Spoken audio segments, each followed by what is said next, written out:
going to be our next installment for our off-season training. We had a lot of viewers, a lot of commenters talking about tee work, and I know Jason and I both really like tee work. We use it a lot. I know I do. So we're going to kind of go through a little tee work routine for you guys. Again, it's something that you can do by yourself. Basically, you just need 10 plus balls. We do use, actually, hold up to those, bring it over here. So we actually use these are by Tattoo or AD Star. So you can get these, I think, through Dick's Sporting Goods. Spin Doctors. But they are, basically they're 2-color, so that way you can kind of see your spin, but they're also specifically batting practice balls, so they won't quite wear on your bats nearly as long, so you don't have to worry about that as much. But yeah, they are good for that. I use them a lot. They're also all one piece, so they're not two separate pieces, so you can actually just run them under the water and wash them really easily. Sometimes they'll just take a little brush to them, but super easy to keep clean, durable. Usually I'll have one of those and I'll hit them hundreds of times before you start getting a little lopsided, and then you just get some more. But we're gonna go through our tee work today. Jason's gonna be doing some demonstrating right now. First thing we usually do, or at least I usually do, is I just start swinging. So my first 5-10 swings are just gonna be, kind of start about 60-65%, just kind of getting your body loose. And then once you kind of feel like you're swinging without, still stretching yourself out, that's when I'll start just laying into them a little bit. Usually my first bucket, again, that first 5 or 10 are going to be, just getting loose. And then once I get to the second half, I usually keep about 25 balls. So once I get to that second half, 10, 15 balls, I'll just take those last 10 and just really try to just waylay them, just really kind of open up. So it's really, again, the first one is kind of for fun, just getting loose. And then in later buckets after we pick them up, we'll do a little bit more, I guess, surgical work and that sort of thing. So again, right now he's kind of got the tee set up right in the middle of the plate, right in front. So that's another important thing, is you do want that ball set up in front of the plate, because if you are striding correctly, as you can see, you're meeting that ball out in front, and hopefully if other camera angles working correctly, you're going to be able to see that ball is still going straight up to center field. So again, you want to meet that ball in front of you. We'll get to it a little later, but the only time you really want to meet that ball when it's even with your body or later is when you're going to try to go off the field. But again, right now that's not the goal. We're just hitting it hard, seeing where it goes, having a little fun, getting juiced up for the rest of the stuff. Again, nice to hit some nukes every once in a while.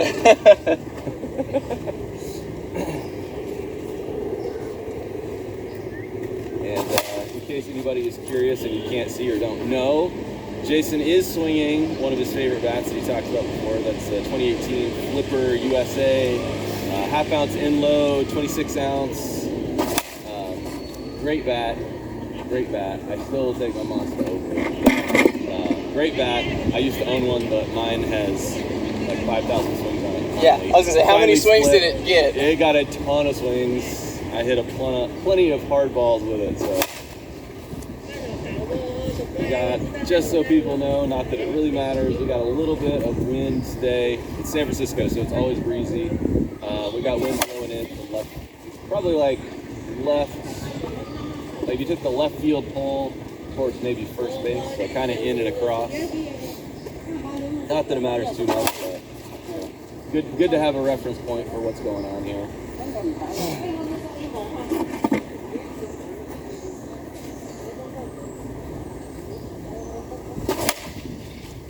Base it every time. And again, just to reiterate, this first round through is kind of for fun. Don't think about too much specific work on this one. This one's just to kind of get rolling, feel good, start feeling the bat coming off the ball, or the ball coming off the bat rather. One thing I do try to do when I am using the tee, no matter what I'm trying to do for tee work, I always try to picture a pitch coming in and then hit the ball off the tee in that way while picturing the pitch. To me, it helps me swing through the ball instead of just swinging at the ball. that just, I don't know, for some reason I hit a ball a lot harder off the pitch than I ever do off a tee. So Always. yeah, always. So I think it's me. I don't think it's the tee. I think it's just the mindset. So I try to get in that mindset. Ooh! Top fly. Trying to get in that mindset, thinking about swinging through the ball and really trying to hammer at the ball instead of just trying to pick it off the tee. I have the same problem when I play golf. I try to pick it off the tee instead of trying to drive through the ball. So that's one thing, I guess, if I am thinking about something to work on, is I'm thinking about hitting the ball or hitting through the ball. Biggest thing I work at too, I don't know if you can hear me or not, I'm sure you can. is actually watching the ball the whole time. Yes. And really focusing on looking at it all the way through your swing. Yep. I feel like one of the things that I'll do when I get lazy is I'll start looking at where the ball's going before I get there. Yep. So with the tee, you really help with your eye discipline to make sure you see it all the way through contact point. Yeah. Don't start watching it too early. Yeah, you don't want to watch your home run before you hit it. And I definitely get that. I've done that before myself. Good ball. That's down, base hit. Is that your bucket? That's the bucket. All right, so usually for the second bucket, I generally try to do backside. So myself and Jason are both right-handed hitters, so that is trying to hit to right center and or right field. Now right field's a little bit harder, so if this is not something you do on the regular already, I would definitely just focus on hitting the ball to the right of dead center. So just getting it going in that direction. A lot of strategies I use for that.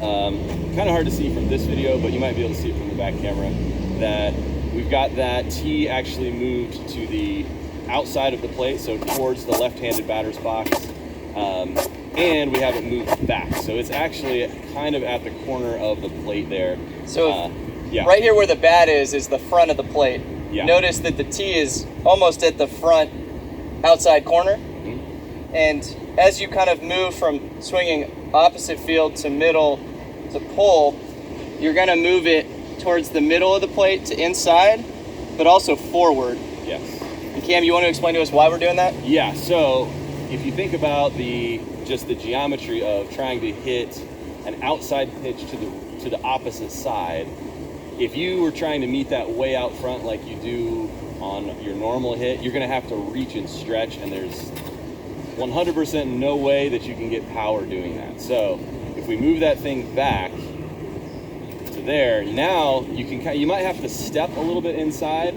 but you're able to actually fully extend, and the idea is to be able to hit a ball to the right side as hard as you could hit one up the middle.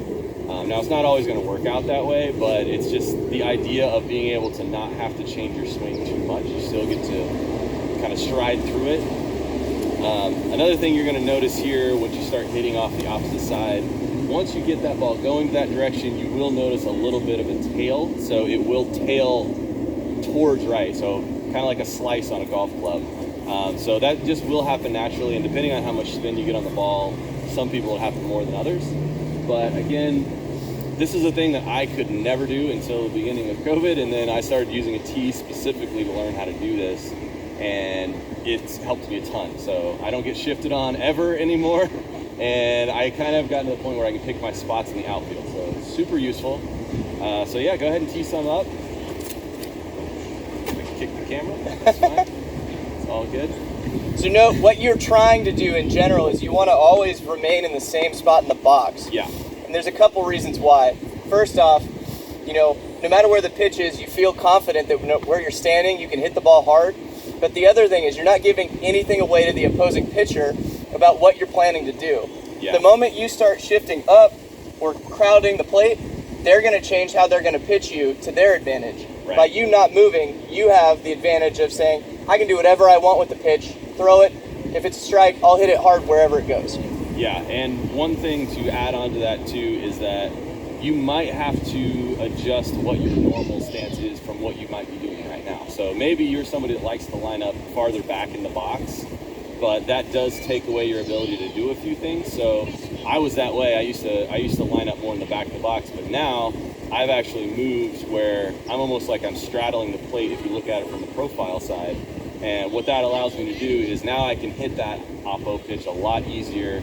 And if I get a inside pitch that I can pull, I can actually meet it much farther out front. So I'm meeting the ball higher in its trajectory instead of having to try to golf it down low. So you may just want to think about that too, and find a spot where you can hit everything you want to hit and not have to change when you change your mind. So front foot cam, are you talking even with the front of the plate, or are you actually front foot in front of the front edge? Usually I'm even or slightly in front. So okay. It's pretty close to that. Again, I'm more of a straddle of plate kind. And the only reason that I've started doing that is because the balls that I hit the hardest are the ones that are coming up like letter high, sometimes a little higher.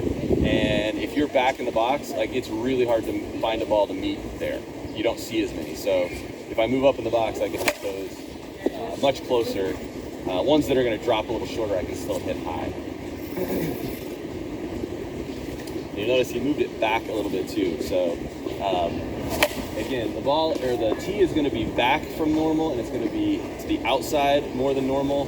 Now, it might be harder to tell, but I did lower the tee probably 2 or 3 inches as well, because if you're waiting a little longer to meet a pitch, the ball's gonna be farther along in its dropping phase at the end of that pitch. So you're most likely gonna have to meet that lower. And it's also good to practice because on outside pitches, you'll notice this if you first start trying it, everybody has the tendency to kind of drop the bat and scoop a little bit. And so by having that tee a little lower, you can kind of really eyeball where you need to hit the ball, but also practice keeping that swing more flat, even through that outside pitch. So that's the big key. You'll hear me say it a billion times, is swinging flat is the most important part of a softball swing. Once you start swinging up and golfing and scooping the bat head, you're never gonna be able to hit the ball as hard. And even if you do hit it hard, you're gonna hit it a mile up in the air and it's gonna be a pop fly, easy out. So keeping the hands and everything with a flat swing is super important with these. And again, this one's the one where it's going to be most accentuated, hardest to maintain that flat pitch or flat swing. So just keep an eye on that. Really kind of focus on that while you're taking these hands. Good ball. Sounded good. Yeah, now I don't know, you guys can't quite see, you might be able to see on the camera, it's a little distant out there. We've got basically a big hill, probably, I don't know, 15, 20 feet tall out there in right field on this field. So the base of that hill is usually upper 200s. If you get it up on top of the hill, depending on where you're, about 300 just for a reference point. But again, a lot of times hitting to the right side isn't always about trying to hit home runs. I mean, you can if you've got that, awesome.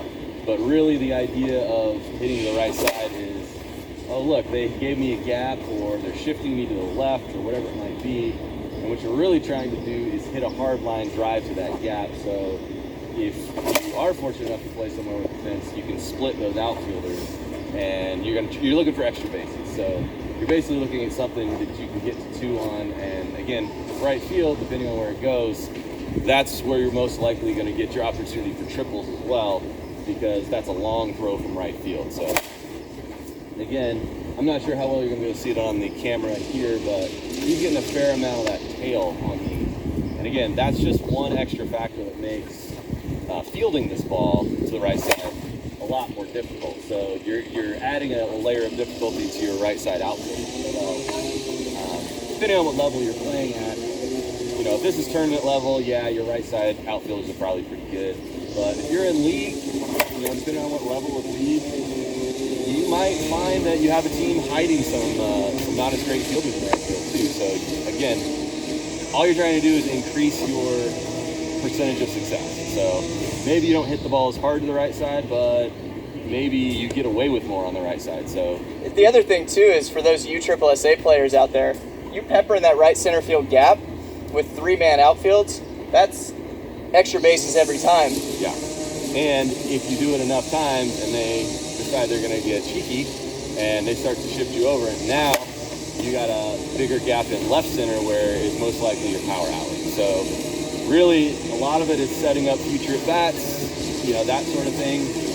I always tell, you know, I always say if I see a gap like my first at bat and I just drill a ball into that, I always say I'll never get away with that again, because Usually they'll try to close that up, but the idea is to figure out where the gap is next time you go up the bat. So, yeah, and again, I don't know how well we can see this in the camera, but there's probably 5 or 6 balls that are all within 15 feet of each other out there. So he's hitting a spot, there's another one to the right in the same spot. So again, he's got those all kind of lined in at a certain spot. So this is, again, a great tool. The team is a great tool for learning how to do this. Now, it will take a little bit of a transition, so you do at some point want to try doing this with live pitching. But I feel like you can get 75–80% there by working these off the tee and really getting that feel down, and then just applying that new knowledge, that new feel to live pitching. And the other big thing too is you're getting repetitions and being consistent at that flat swing, really making sure you're getting your hands in front of the ball so your hands are leading your bat through the zone. You're getting to your spot and your body is memorizing that behavior off of the tee when you have one less thing to worry about. So when you take it to the live pitching step of it, your body's already ready to hit the ball with that swing, and now you're just lining up the timing of the pitch coming in, and you're removing some of the variables to help you just advance that practice. All right, and one last point there too that I always notice when I'm hitting to the opposite side as opposed to hitting my normal center to left is that I'll feel like my swing's a lot more in my hands. So I'm throwing my hands a lot more at the ball as opposed to sometimes when I think I'm like power to center, power to left, it's a lot more like shoulders, hips driving through. That feels more like that. But again, when you're really trying to put direction on the ball and you're also not necessarily trying to knock the ball out of the park and you're trying to place it, you really want to get those hands and throw the hands at the ball. It's really going to help you put it where you want to put it. You're almost thinking of that swinging the knob of the bat. Yeah, and you're really throwing the hands at it. It's not just a like all-out swing, right? And again, we're almost through this whole bucket, and from the balls I can see by eye here, again, there's probably 8 or 9 are all in one little spot, all out there next to each other, and then there's the remaining ones are also kind of clustered too. So really kind of hitting a spot.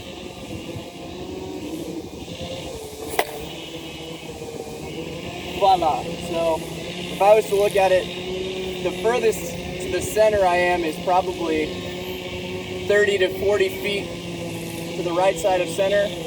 The furthest to the right I've got is maybe 70 to 80 feet off the right field line. Yeah. With the majority of them being right in that right center field gap. So for a 3-man outfield, it's a lot of running before I get the ball back into the infield. Yeah, if you were going to cut the outfield into, say, like 6 slices, 3 on the right field side, 3 on the left field side, like if you had 1 at right field over and then you had 2 from there towards the middle, that's about where they are. So it's right in the center of right center field. So again, if you're playing against the 3-man outfield, U-Trip, or even higher level ASA, those balls should be in between the right and center fielders. So they're either tough balls they're not going to be able to catch in the air just because of where they are, or if they're hard enough and you're on fast enough turf, those are going to the wall. You're getting 2 or 3 bases depending on your foot speed. So, and even if you're not hitting extra base hits there, as long as you're hitting singles over the second baseman or kind of between the second baseman and second base, they're preventing that defense from shading. Even in a 4-man outfield, 3 guys from center to the left side. Absolutely. So you're keeping them honest, which still allows you to have that power swing, you know, to middle to left center, because they're not going to have 3 guys over there. Right, exactly right. And again, at the end of the day, as we've said before, on base is the most important. And then if you can get on base, but you also get it to the good spot, that you can get extra bases, even better. So yeah, definitely. And you know, the other important part of this swing is you may be able to on command hit a left field home run every time, but when in those U-Trip leagues you hit that home run limit, you got to still find a way to contribute to your offense, right, by getting on base. And this is an alternate swing that you can put to get you on base and allow the other guys to keep the line moving. Yeah, you don't want to hit your home runs and then be an 0 for the rest of the game. Yeah, no DBOs. No DBOs. Thank you for watching, everyone. We really appreciate it. Depending on what platform you're watching us on, like, subscribe, leave us a comment. Anything you can do to let us know that you like what we're doing here. We really appreciate it. We'll see you next time.